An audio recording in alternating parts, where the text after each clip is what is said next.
Mi nombre es Isabella, y hasta hace una semana trabajaba como azafata en una aerolínea privada de lujo. Creía que conocía a los ricos, sus caprichos, su desprecio hacia quienes los servimos. Pero nada me preparó para lo que pasó con Alejandro Montenegro, el multimillonario que me humilló frente a 30 pasajeros, y que después desapareció en pleno vuelo, dejando solo su equipaje con mi nombre bordado dentro. Antes de contarte cómo un hombre puede desvanecerse en el aire a 30.000 pies de altura, dime, ¿desde dónde me escuchas? ¿Ya verificaste que estés suscrito? Porque lo que voy a revelarte va a cambiar tu percepción sobre los límites de la realidad, y necesito que cada palabra llegue clara a tus oídos. Todo comenzó un martes lluvioso, en el aeropuerto privado de Madrid. El vuelo a Múnich transportaba a la élite europea, empresarios, herederos, algunas celebridades menores.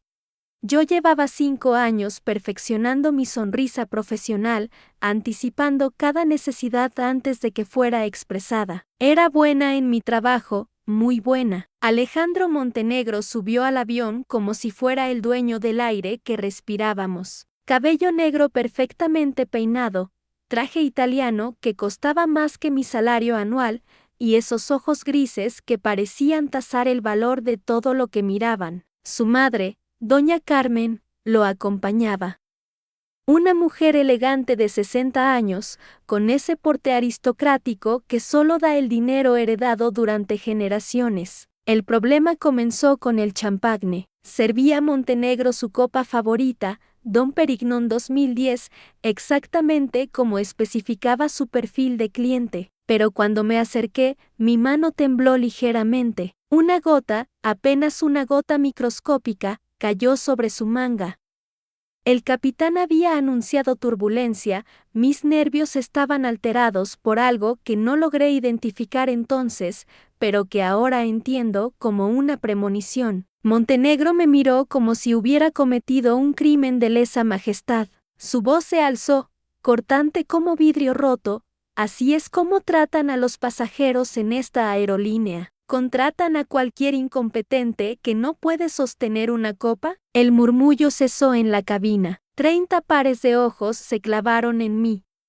Sentí el calor subir por mi cuello, la humillación quemándome desde adentro. Me disculpé, ofrecí limpiar la mancha, pero él continuó su diatriba. Señorita, usted no entiende el nivel de servicio que esperamos aquí. Esta chaqueta cuesta más que su salario mensual. ¿Cómo piensa compensarlo? Doña Carmen posó su mano arrugada sobre el brazo de su hijo, susurrando algo que no alcancé a escuchar. Él la ignoró completamente. Quiero hablar con el capitán.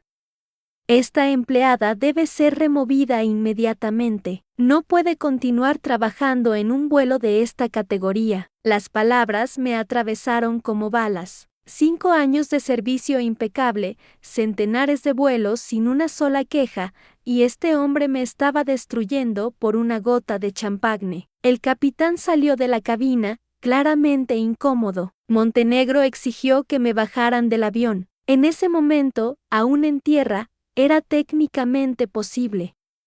Mis compañeras me miraban con pena mezclada con alivio de no estar en mi lugar. Pero algo extraño sucedió entonces. Doña Carmen se levantó, caminó hacia mí con pasos lentos pero decididos, y me entregó un sobre amarillento. Toma esto, querida, susurró, tan bajo que solo yo pude oírla. Lo encontré entre los papeles de mi difunto esposo. Creo que te pertenece más que a nosotros.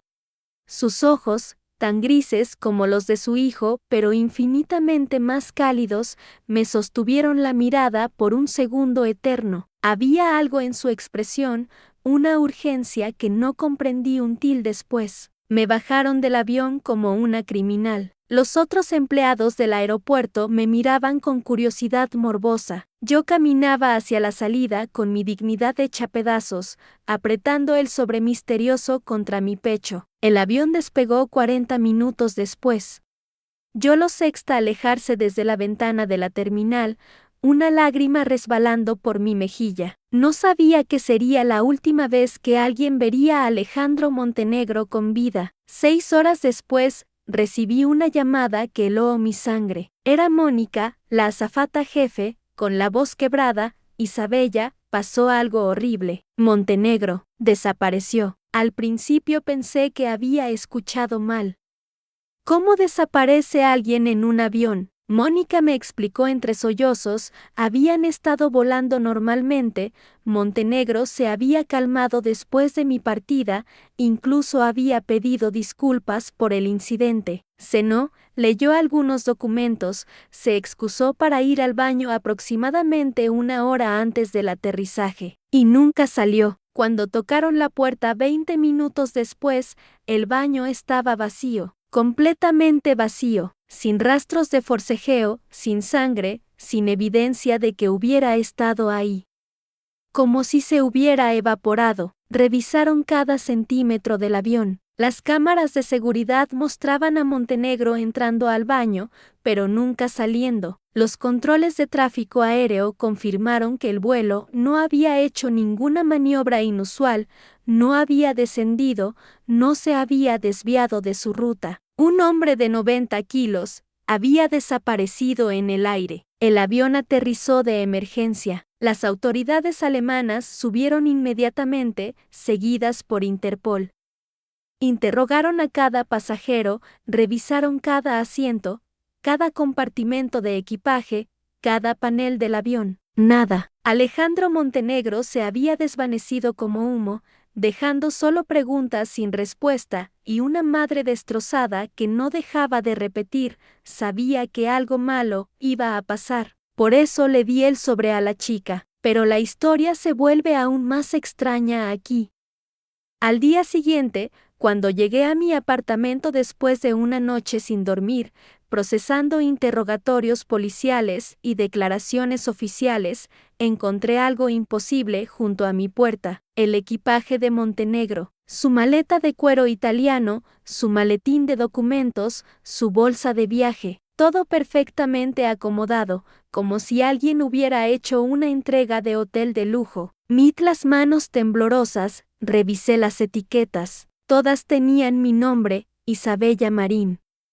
No solo mi nombre, sino mi dirección exacta, mi número de teléfono, mi fecha de nacimiento, como si ese equipaje hubiera sido mío desde siempre. Pero lo más perturbador estaba en el interior. Cada prenda llevaba mis iniciales bordadas en hilo dorado. Caminetas con I.M., camisas con Isabella Marín, en perfecta caligrafía, incluso un pijama de seda con mi nombre completo cosido a mano. Era imposible. Nadie borda nombres en ropa en cuestión de horas.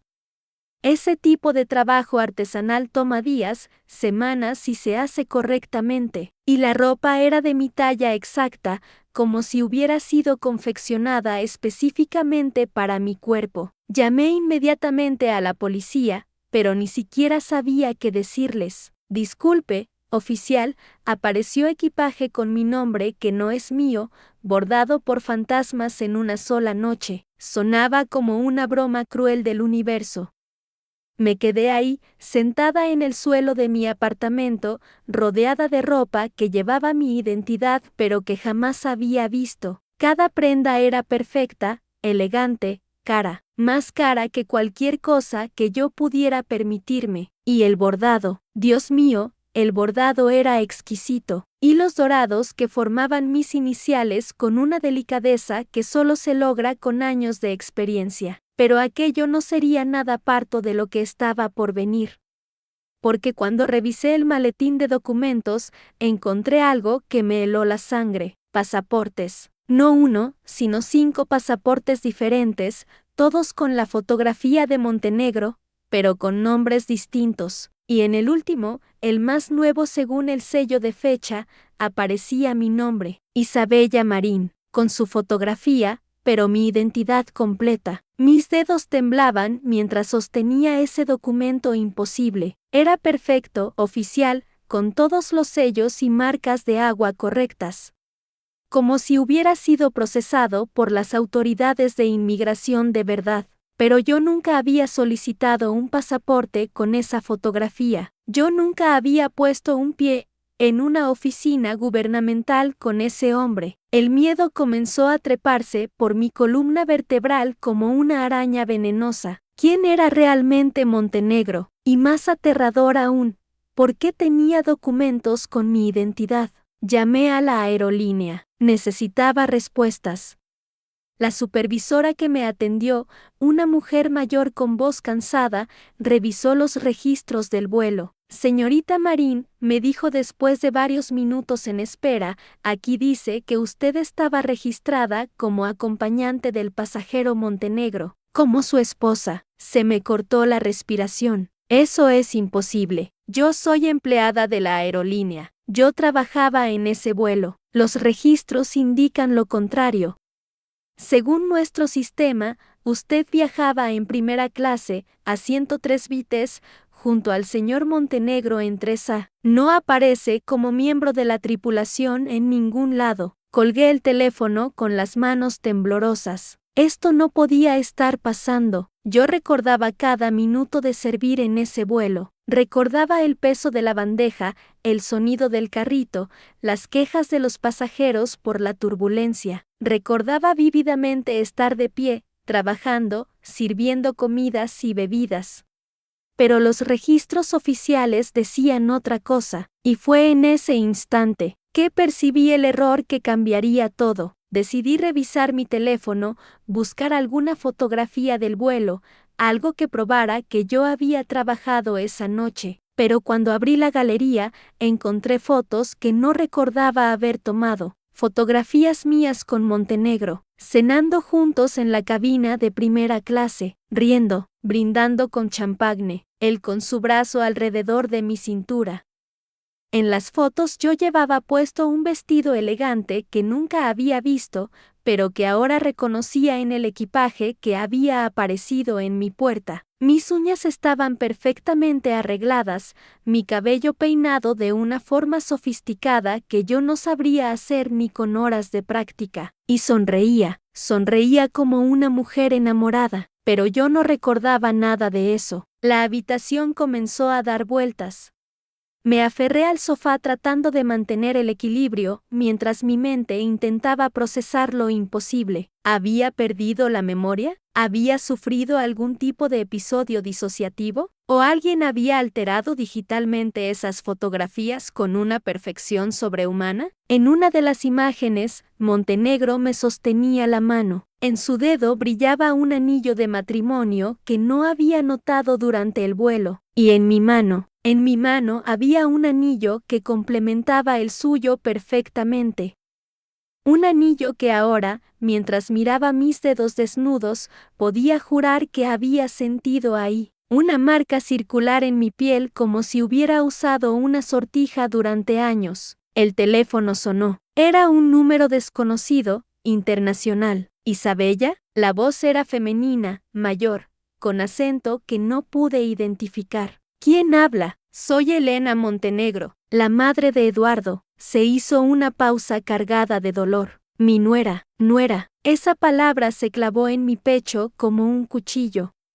Señora, creo que hay una confusión. Yo no conozco a su hijo. Quiero decir, lo conocí brevemente en el vuelo, pero, Isabella, querida, no tienes que fingir conmigo. Eduardo me contó todo sobre ustedes, sobre la boda secreta, sobre los planes que tenían juntos. Su voz se quebró. Me contó lo mucho que te amaba. Las lágrimas comenzaron a rodar por mis mejillas sin que pudiera controlarlas. Señora Montenegro, creo que su hijo estaba muy confundido o enfermo. Yo nunca me casé con él. Tengo las fotografías de la ceremonia, Isabella. Eduardo me las envió hace 3 semanas. Tú con el vestido de novia que había sido de mi madre. Tú firmando el registro matrimonial. Tú prometiendo amarlo hasta la muerte. El mundo se desplomó bajo mis pies. Me dejé caer en el sofá, sosteniendo el teléfono con manos que ya no parecían mías. Eso es imposible. Él me dijo que tal vez tendrías dificultades para recordar al principio. Que habías sufrido un accidente y que la memoria te fallaba a veces. Me pidió que fuera paciente contigo. Un accidente. No recordaba ningún accidente, pero cuando me toqué la nuca, sentí una pequeña cicatriz que nunca había notado antes. Una marca irregular que se escondía bajo mi cabello. Eduardo era un hombre gentil, continuó la señora Montenegro con voz broken. Un poco excéntrico, sí, pero incapaz de lastimar a alguien. Si él dice que estaban casados, si él dice que te amaba, yo le creo, pero yo no lo recuerdo. El amor trasciende la memoria, querida. El corazón recuerda lo que la mente olvida. Después de colgar, me quedé sentada en la oscuridad de mi apartamento, rodeada de evidencia de una vida que no recordaba haber vivido. El equipaje, la ropa con mis iniciales, las fotografías, los documentos oficiales, el testimonio de una madre destrozada que me consideraba su nuera. ¿Era yo la que estaba loca? ¿Había perdido meses de mi vida en algún tipo de amnesia selectiva? ¿O había sido víctima de una manipulación tan elaborada que desafiaba toda lógica? Tomé una de las camisas de seda del equipaje y la sostuve contra la luz. El bordado era real, hecho a mano, con horas de trabajo artesanal. Pero más inquietante aún era que reconocía el perfume impregnado en la tela. Era mi perfume favorito, el que uso todos los días. Como si esa camisa hubiera estado en mi armario durante meses. La última fotografía en mi teléfono era la más perturbadora. Montenegro y yo mirando esa última fotografía en mi teléfono, vi algo que me heló la sangre. Montenegro y yo estábamos en lo que parecía ser una cabina de avión, pero no cualquier cabina. Era la misma aeronave donde había trabajado esa mañana. El mismo interior verde oliva, los mismos asientos de cuero gastado. La fecha en la imagen era de 3 meses atrás. 3 meses que no existían en mi memoria. Dejé caer el teléfono sobre la mesa y caminé hasta la ventana. La ciudad nocturna se extendía ante mí, pero yo me sentía como si estuviera flotando en un vacío. El aire acondicionado zumbaba con un sonido monótono que me recordaba al motor de los aviones, y ese eco me provocó un escalofrío que me recorrió la espalda. Algo me empujó a revisar el equipaje una vez más. Esta vez, mis dedos exploraron cada compartimiento con desesperación. Revisé los bolsillos laterales, las cremalleras ocultas, hasta que encontré algo que se me había escapado antes. En el forro interior de la maleta principal había una pequeña abertura, casi imperceptible, como si alguien hubiera hecho un corte cuidadoso en la tela. Metí los dedos y toqué papel. Extraje un sobre amarillento, delgado, que crujió entre mis manos. Mi nombre estaba escrito en la parte frontal con una caligrafía que reconocí inmediatamente, era la mía.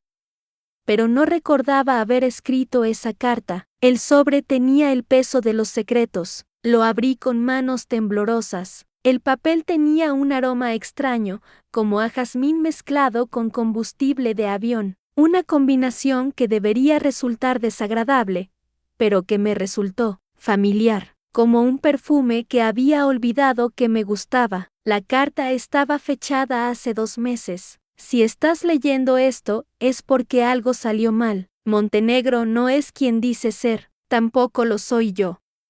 Los vuelos no son casuales. La lista de pasajeros nunca es real. Confía solo en la señora Montenegro, pero no en sus palabras por teléfono. Pueden estar escuchando. Ve a la torre de control del aeropuerto a medianoche. Pregunta por el vuelo 447. Pregunta qué pasó realmente esa noche. La carta estaba firmada con mi nombre, con mi propia letra, pero yo no recordaba haberla escrito jamás. Mis piernas flaquearon y me senté en el suelo, todavía sosteniendo el papel entre mis dedos. El apartamento se sentía más frío de repente, y el sonido del aire acondicionado se había vuelto casi ensordecedor. Era como si el propio espacio estuviera tratando de decirme algo que yo no podía descifrar. La carta temblaba en mis manos, no por el viento, sino por mi pulso acelerado. ¿Cómo podía haber escrito algo que no recordaba? ¿Cómo podía mi propia letra parecerme tan extraña y familiar al mismo tiempo? Me levanté y caminé por el apartamento como un animal enjaulado. Cada paso resonaba contra el suelo de madera, creando un eco que me hacía sentir como si no estuviera sola, como si hubiera fantasmas de conversaciones pasadas flotando en el aire. Volví a leer la carta, esta vez en voz alta. Ve a la torre de control del aeropuerto a medianoche. Mi voz sonaba distinta en la penumbra del apartamento, más grave, más decidida, como si esas palabras pertenecieran a alguien más. Miré el reloj, las 11:15 de la noche. Todavía tenía tiempo, pero la idea de ir al aeropuerto a esa hora me aterrorizaba y me emocionaba a la vez. Era como si una parte de mí supiera exactamente qué hacer, mientras que la otra parte gritaba que era peligroso, que era una locura. Guardé la carta en mi bolso y me puse una chaqueta. El viaje en taxi hasta el aeropuerto fue silencioso. El conductor no hizo preguntas cuando le dije que necesitaba ir a la torre de control, aunque su mirada en el espejo retrovisor sugería curiosidad. Las calles nocturnas se deslizaban junto a la ventanilla como escenas de una película que ya había visto, pero de la cual no recordaba el final. Al llegar, el aeropuerto tenía esa quietud extraña de los lugares que nunca duermen completamente. Había actividad, pero mínima. Luces que parpadeaban en la distancia, el rugido ocasional de un motor, voces ahogadas por la radio. La torre de control se alzaba ante mí como un faro solitario. Subí las escaleras metálicas y cada paso resonaba de manera que me recordaba a algo. Una conversación, una despedida, una promesa que no podía recordar haber hecho. El viento nocturno silbaba entre las estructuras metálicas, creando una melodía fantasmal que se me clavaba en el pecho. En la entrada, un guardia de seguridad me miró con sorpresa. ¿Puedo ayudarla? Vengo por el vuelo 447, dije, sintiendo como si esas palabras no fueran mías. Su expresión cambió inmediatamente. Pasó de la curiosidad a algo parecido al miedo. ¿Vuelo 447? Repitió, como si estuviera probando el sabor de esas palabras. Sí, necesito saber qué pasó realmente esa noche. El guardia me estudió en silencio durante lo que parecieron horas. Luego, lentamente, abrió la puerta. Sígame, murmuró. Caminamos por un pasillo estrecho iluminado por luces fluorescentes que parpadeaban intermitentemente. Nuestros pasos creaban un ritmo hipnótico contra el suelo de linóleo, y yo podía oír mi propia respiración amplificada por el eco. Llegamos a una oficina pequeña que olía a café viejo y papeles amarillentos. El guardia abrió un archivero y extrajo una carpeta gruesa. La colocó sobre el escritorio con cuidado, como si contuviera explosivos. El vuelo 447, dijo, despegó hace exactamente 2 meses. Vuelo charter privado. 2 pasajeros registrados, un hombre llamado Montenegro y una mujer. Abrió la carpeta y giró una hoja hacia mí. Mi fotografía me miraba desde el documento oficial. El vuelo nunca llegó a su destino, continuó el guardia. Se perdió contacto por radio aproximadamente 1 hora después del despegue. Las autoridades lo buscaron durante semanas. Mis manos temblaron mientras sostenía el documento. ¿Lo encontraron? Nunca encontraron el avión. Nunca encontraron los cuerpos. El aire en la oficina se volvió denso, casi irrespirable. Pero yo estoy aquí, susurré. El guardia me miró con una expresión que no pude descifrar. Eso, dijo lentamente, es exactamente lo que no podemos explicar. La carta en mi bolso parecía quemar contra mi costado. Todavía no sabía lo que aquella nota significaba, pero algo me decía que no era apenas coincidencia. Todo lo que creía saber sobre mi vida, sobre mi identidad, sobre mi realidad, se estaba desmoronando como arena entre mis dedos. Fue allí, diante de aquella carpeta, que todo comenzó a desplomarse.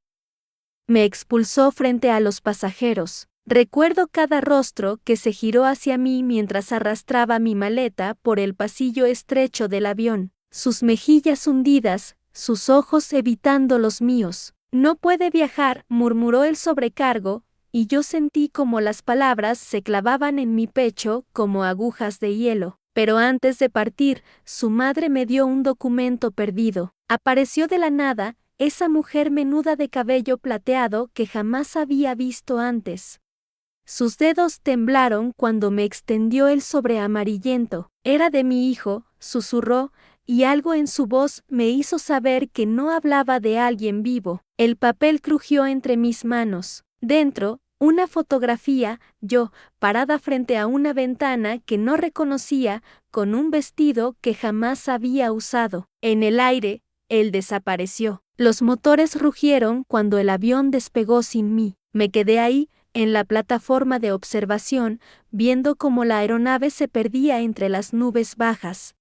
Fue entonces cuando el silencio se volvió antinatural. Los otros pasajeros seguían en la sala de espera, inmóviles, como figuras de cera. Sus conversaciones se habían apagado de golpe, y él, el que me había echado del vuelo, ya no estaba en ningún lado. El vuelo regresó vacío. 3 horas después, el mismo avión aterrizó en la pista. Las puertas se abrieron con ese siseo metálico que conocía tan bien, pero nadie bajó.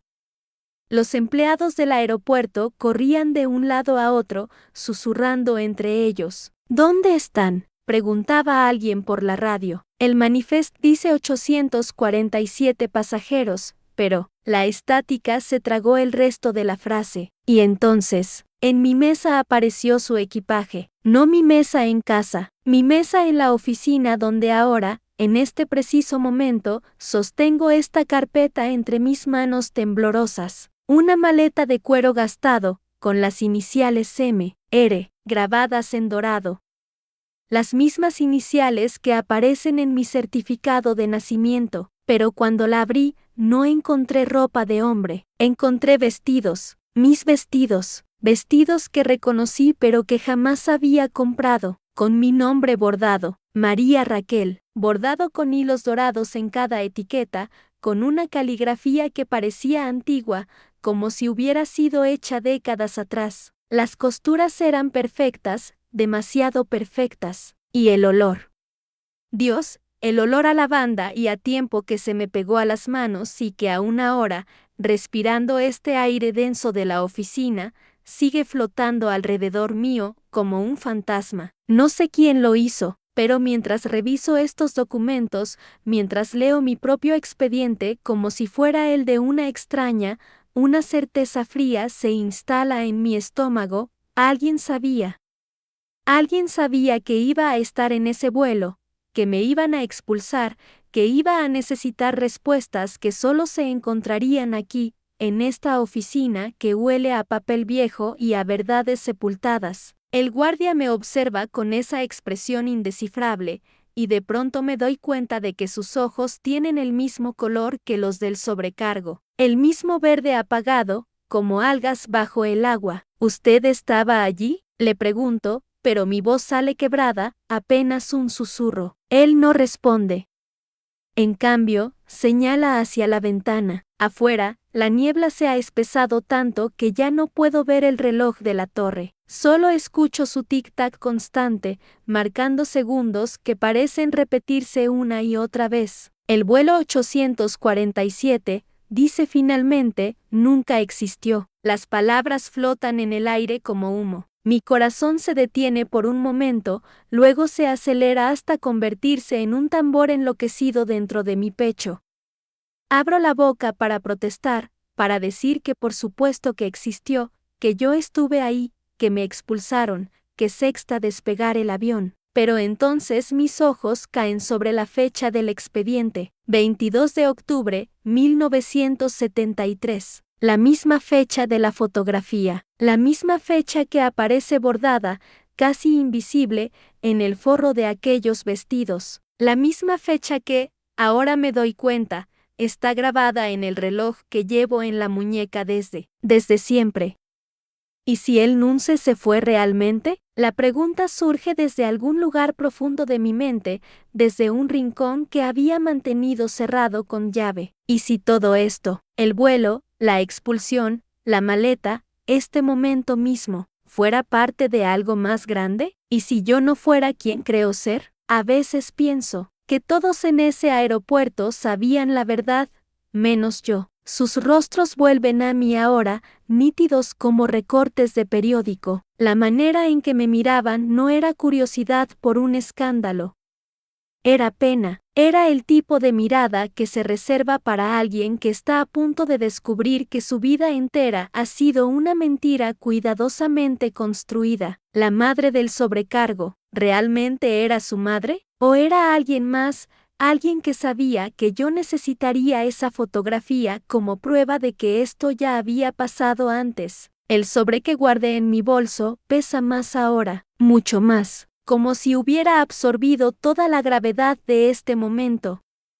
Mis dedos tiemblan cuando lo saco y lo coloco sobre la mesa, junto a la carpeta con mi nombre. El guardia se inclina hacia adelante. Sus ojos reflejan algo que podría ser compasión o complicidad. Hay más, dice, y su voz suena como el eco de una campana subterránea. Mucho más. Pero necesito que me diga, ¿realmente está preparada para saberlo? El aire se vuelve más denso, si es que eso es posible. El tic-tac del reloj invisible se acelera, o tal vez, es mi pulso el que se ha sincronizado con él. La niebla en la ventana forma figuras que parecen rostros, que parecen aviones, que parecen recuerdos que no sé si son míos. Y entonces él dice algo que yo jamás conseguí esquecer. El 22 de octubre de 1973, María Raquel Santander murió en el vuelo 847, junto con otros 846 pasajeros. Sus palabras caen como piedras en un pozo profundo. El eco resuena en mis oídos, en mi pecho, en cada fibra de mi ser que se niega a aceptar lo que acabo de escuchar. Pero usted está aquí, continúa, y ahora su voz suena lejana, como si viniera desde el fondo de ese mismo pozo. Y eso es lo que no podemos explicar. Lo que vino después fue el verdadero desaparecimiento, no el del avión, no el de los pasajeros, el mío. Porque en ese momento, cuando las palabras terminaron de instalarse en mi mente como huéspedes no invitados, supe que la mujer que creía ser acababa de desvanecerse para siempre, y en el silencio que siguió, más denso y más aterrador que cualquier revelación, solo quedó el sonido de mi respiración entrecortada, y la certeza de que, a partir de ahora, ya no había vuelta, y como a voz ainda tremendo las palabras siguen resonando en mis oídos. María Raquel Santander murió en el vuelo 847. Cada vez más firme, pero estoy aquí, estoy viva, y él no puede explicarlo. Pausando, como si procesara cada palabra, lo miro a los ojos y veo algo que nunca había notado antes. Miedo, pánico puro, como si hubiera dicho algo que no debía decir. ¿Cómo sabe mi nombre completo?, le pregunto. Con voz cortante él se pone pálido. Usted me lo dijo cuando. No, tajante, nunca le dije mi segundo nombre, jamás.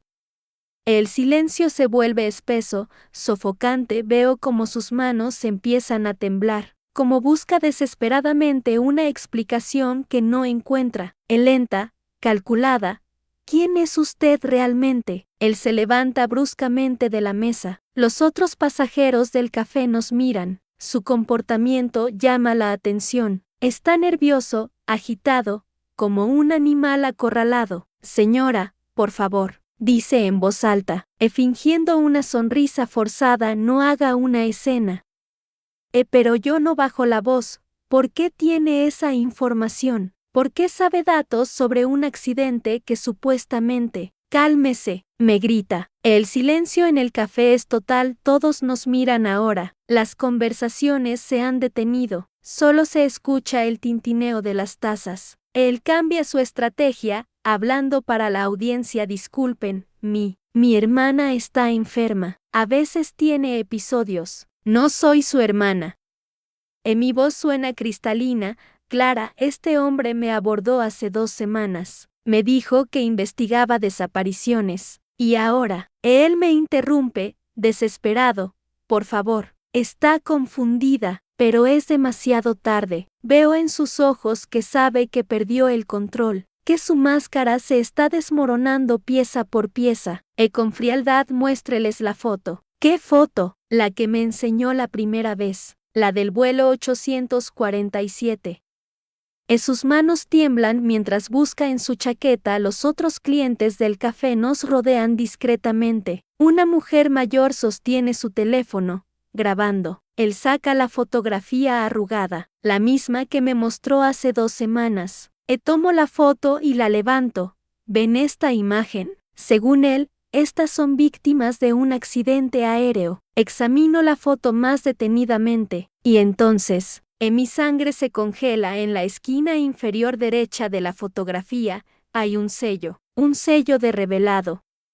Con fecha, revelado, 15 de noviembre de 2023. Mi voz apenas es un susurro. Esta foto fue tomada hace 3 semanas. Él intenta arrebatármela, pero yo la mantengo en alto. El supuesto accidente fue en 1973. ¿Cómo puede una foto de 1973 haber sido revelada el mes pasado? El hombre está sudando, sus ojos van de izquierda a derecha, buscando una salida. Es una reimpresión. ¿Una reimpresión de qué? Mi voz se eleva. ¿De una foto que nunca debería haber existido? Entonces sucede algo inesperado. Una voz detrás de mí dice: Miguel, para. Me doy vuelta a una mujer mayor, elegante, está parada en la entrada del café. Tiene los mismos ojos que él, los mismos gestos nerviosos. Mamá, susurra él. Ella se acerca lentamente. Déjala en paz. Ya fue suficiente. Pero el proyecto se terminó. Su voz resuena en todo el local. Se terminó, Miguel. La mujer me mira con una mezcla de culpa y compasión. Discúlpelo, por favor. Mi hijo está enfermo, pero algo en su mirada me dice que hay más, mucho más. Ella continúa, con voz quebrada, lo que él le dijo sobre el vuelo. No todo es mentira. Mi corazón se detiene. ¿Qué quiere decir? Ella mira a su hijo con reproche. Él no debía involucrarla, no debía buscarla.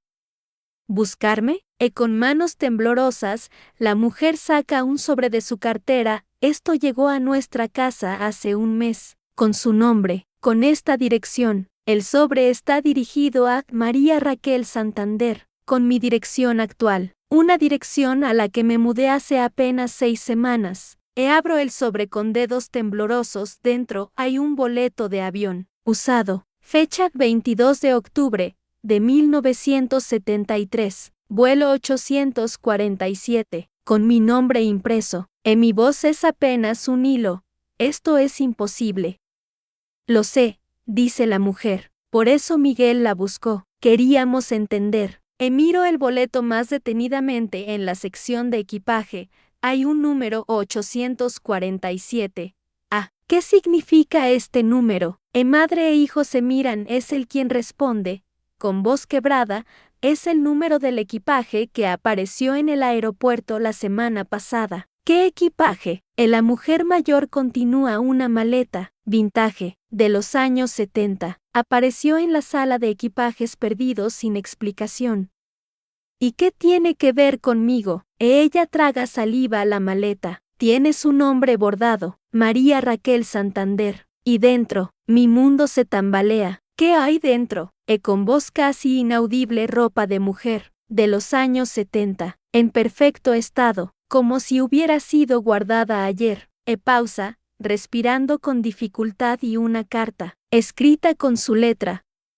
¿Cómo sabe que es mi letra? Miguel interviene, con desesperación, porque la comparamos con los documentos que encontramos sobre usted. La letra es idéntica. ¿Qué dice la carta? Los dos se miran, como si compartieran un secreto terrible. Dice: si están leyendo esto, significa que logré regresar, pero no recuerdo cómo. El café a nuestro alrededor desaparece. Solo existe ese momento, esas palabras, esa imposibilidad que se vuelve cada vez más real. ¿Dónde está esa maleta ahora? La mujer mayor me mira con ojos llorosos. La tenemos nosotros. ¿Por qué? ¿Quiénes son ustedes realmente? Miguel baja la cabeza. Mi padre trabajaba en investigaciones del gobierno, casos sin resolver, desapariciones inexplicables. ¿Y el vuelo 847? Su madre continúa. Era uno de y Miguel continúa con la voz quebrada. Era uno de los casos más extraños. Un vuelo que desapareció por 12 horas y regresó, diferente. Respiro profundo, sintiendo como el aire se vuelve denso, diferente. ¿Cómo? Y la mujer mayor susurra. Los pasajeros no recordaban nada, pero algunos objetos habían cambiado de dueño, como si el tiempo hubiera jugado con ellos. Siento un escalofrío que me recorre la espalda, y creen que yo. Miguel asiente lentamente. Creemos que usted estuvo en ese vuelo, María Raquel. Que algo pasó allí dentro, algo que su mente decidió olvidar para protegerla. Las palabras caen como piedras en un pozo sin fondo, pero yo nunca he volado en un avión comercial, solo ese día en el hangar. Y entonces la mujer mayor saca una fotografía amarillenta. ¿Reconoce esta imagen? Miro la foto y el mundo se detiene. Es el interior de un avión, pasajeros dormidos. Y al fondo, borrosa pero inconfundible. Soy yo. No, esto no puede ser real. Con voz temblorosa el piloto de ese vuelo. ¿Cómo se llamaba? Miguel consulta sus notas. Eduardo Salinas. Pero desapareció después del incidente. Nunca más se supo de él. Y ahí está, el nombre que he estado evitando pronunciar durante décadas. Eduardo. Susurro su nombre como una oración olvidada. La verdad comienza a filtrarse como agua entre mis dedos. Eduardo no solo era piloto de pruebas, tenía otros trabajos, otros secretos. Y esa noche, cerrando los ojos, dejando que los recuerdos fluyan, esa noche, él me llevó en un vuelo comercial. Dijo que era una prueba especial, que nadie se enteraría. Miguel y su madre se inclinan hacia adelante. ¿Qué pasó durante ese vuelo, María Raquel? Y entonces, como si una compuerta se abriera en mi alma, entramos en una tormenta. Pero no era una tormenta normal. El tiempo se detuvo. Los pasajeros se quedaron inmóviles. Solo Eduardo y yo estábamos conscientes. La respiración se me agita. Él me dijo que había descubierto algo, que algunos aviones podían navegar entre momentos, entre versiones diferentes del tiempo. Pausa, sintiendo el peso de las palabras, pero algo salió mal. Cuando regresamos, yo no era la misma persona que había subido a ese avión. Miguel anota frenéticamente.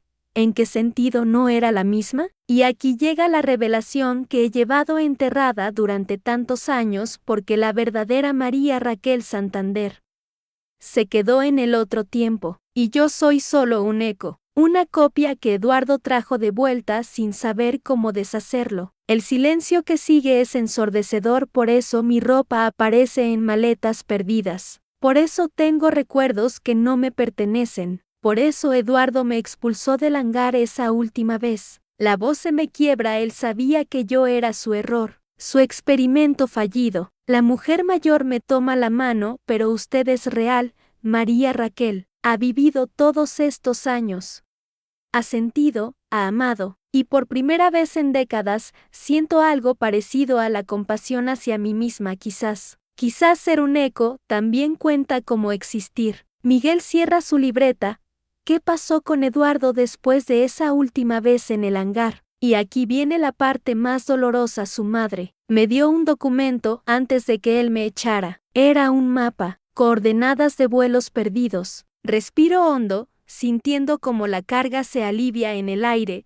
Durante uno de esos vuelos, él desapareció para siempre. El avión regresó vacío. Pausa larga, dejando que las palabras se asienten, y en mi mesa, al día siguiente, apareció su equipaje, con mi nombre bordado. Los miro a ambos con una serenidad que no sentía hace años. No sé quién lo hizo, pero entendí que era una señal. Eduardo había encontrado su camino de vuelta al tiempo correcto, y me había dejado libre de buscar el mío.